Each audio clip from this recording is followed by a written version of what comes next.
खुश भेल सदा मैया गोकुल में बाजे बजैया, गोकुल में बाजे बजैया। संदीप बाबू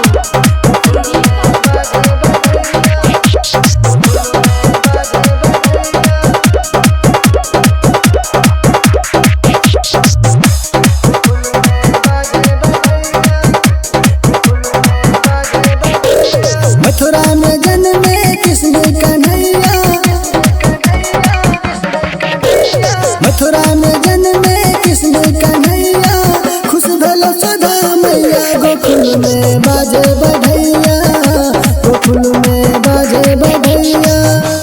ओकरी में लेके गेलै नंद बाबा यमुना के पार हो।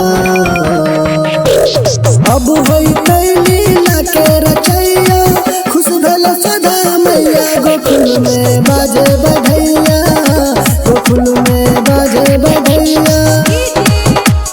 संदीप बाबू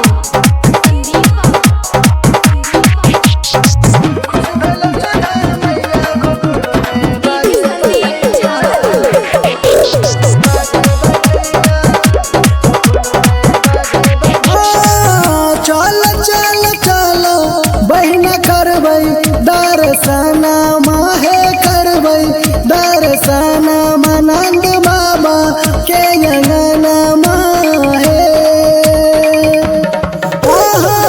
देखब हम मुरलीधर के चमत्कार है ना हे बहिना, देखब हम मुरलीधर के चमत्कार है ना।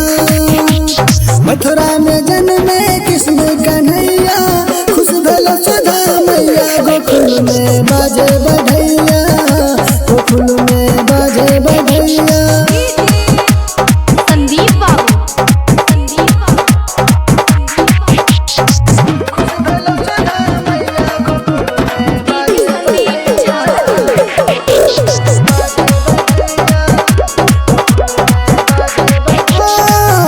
वहाँ के पापी कौन से छियै महाराजा वाहे छियै महाराजा माँ कृष्ण जी के दुश्मना माहे।